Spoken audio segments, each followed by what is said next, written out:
Assalamualaikum warahmatullahi wabarakatuh, sahabat yang saya cintai dimanapun Anda berada.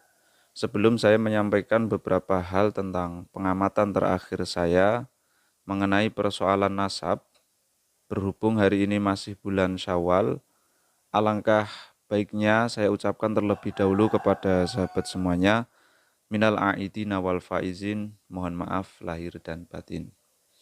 Ya, meskipun secara tulisan saya sudah menyampaikan, namun rasanya kurang lengkap saja sahabat kalau tidak diucapkan ya. Jadi gini sahabat ya, hari-hari ini tuh semakin banyak sekali pihak-pihak yang mulai melirik tentang persoalan nasab Ba'alawi. Saya perhatikan selalu ada orang-orang baru yang muncul di media, baik yang pro maupun yang kontra terhadap penelitian Kiai Haji Imaduddin Utsman Al-Bantani. Bahkan kemarin-kemarin itu saya juga sempat melihat sebuah edaran video yang berisi Mufti Persis Malaysia sedang membicarakan tentang nasab Ba'alawi. Belum lagi kalau kita melihat di channel Pada Suka TV, di situ juga sempat menghadirkan pihak MUI Pusat, kemudian PBNU dan tokoh-tokoh lainnya sebagai salah satu narasumber yang memberikan komentar tentang persoalan nasab Ba'alawi. Artinya, persoalan nasab ini, khususnya penelitian Kiai Haji Imaduddin Utsman Al-Bantani, sebetulnya nampak sekali sudah didengar oleh berbagai lapisan masyarakat di Indonesia, bahkan luar negeri, sahabat ya. Lantas kenapa rasanya ini sangat sulit sekali mempertemukan dua pendapat yang berbeda ini? Dan terkesan persoalan ini dibiarkan berlarut-larut tanpa adanya islah untuk kesepakatan bersama antar kedua pemegang pendapat. Ya secara jelas tentu saya kurang tahu kenapa ya. Tapi saya punya perkiraan mungkin para tokoh-tokoh kita itu beliau semua sedang memikirkan yang terbaik untuk kita semua. Atau sementara memilih tidak berkomentar lah agar selamat atau lebih damai gitulah ya. Makanya saya sempat membayangkan betapa indahnya ketika suatu saat nanti pihak yang menggugat dan pihak yang digugat, keduanya itu duduk bersama, berbicara tentang argumen dan persahabatan, tersenyum bersama dan membangun sebuah misi bersama tentang perdamaian dan kemajuan umat Islam di negara kita ini ya, negara tercinta Republik Indonesia. Selain itu, saya juga sempat berpikir, kenapa kita harus saling ngotot untuk mempertahankan sebuah pendapat yang kebenarannya tidak dapat dijamin 100% secara pasti? Apa gunanya jika pada akhirnya benar salah, nyambung dan tidak nyambung, itu hanya sebuah kepuasan saja dalam sebuah pendapat. Toh pada akhirnya tetap saja semua itu akan dipertanggungjawabkan di akhirat.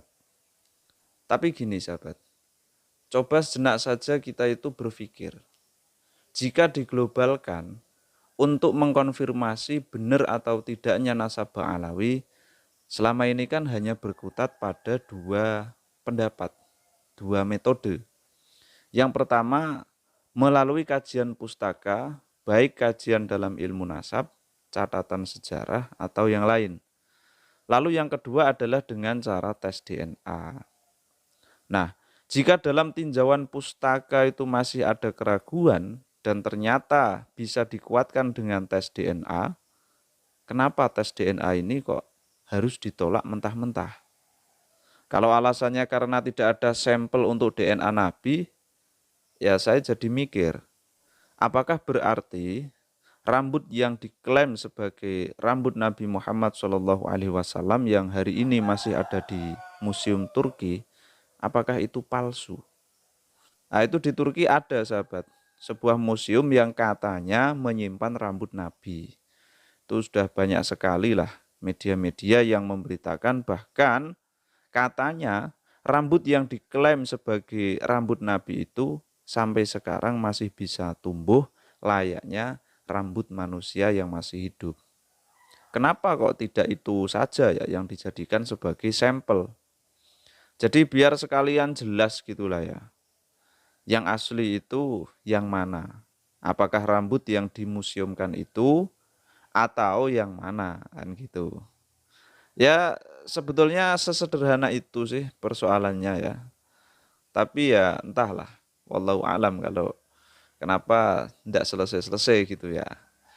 Akan tetapi yang jelas berkat Kiai Haji Imaduddin sekarang ini banyak sekali referensi-referensi yang jarang disentuh publik, itu menjadi muncul ke permukaan sebagai kajian yang bisa dikonsumsi oleh publik.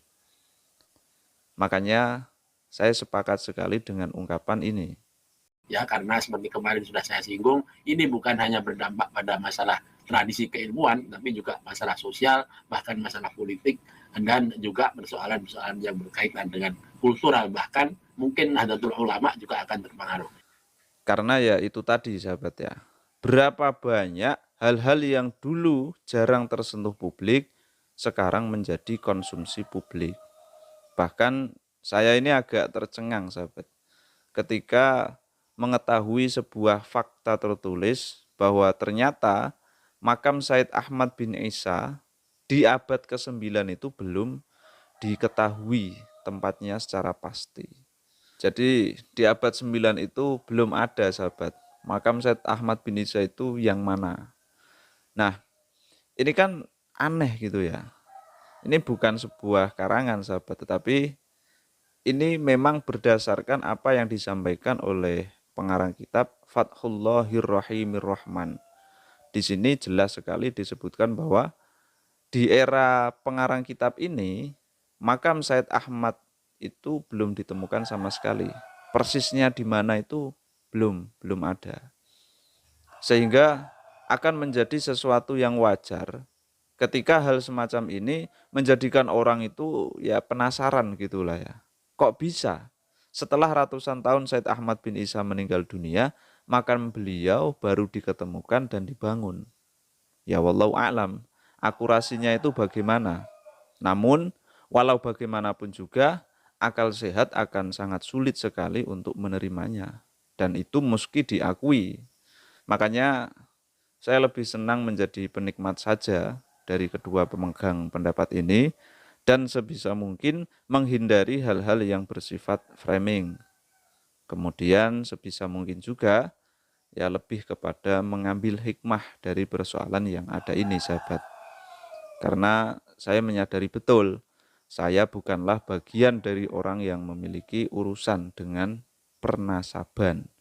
Dan saya juga tidak pernah sama sekali memiliki masalah dengan para habaib. Jelasnya, titik saya saat ini adalah yang baik kita ikuti dan yang buruk ya kita tinggalkan gitu ya. Namun saya tetap mendukung ketika hal-hal yang berkaitan dengan nasab dan sejarah itu lebih diperjelas lagi sehingga mencapai titik taslim pada masing-masing pihak. Ya atau minimal ada kesepakatan mengenai solusi dalam bersikap lah ya. Jika memang dua pendapat ini benar-benar tidak bisa dipertemukan. Seperti itu sahabat. Wallahu a'lam bishawab. Ihdinas siratal mustaqim. Assalamualaikum warahmatullahi wabarakatuh.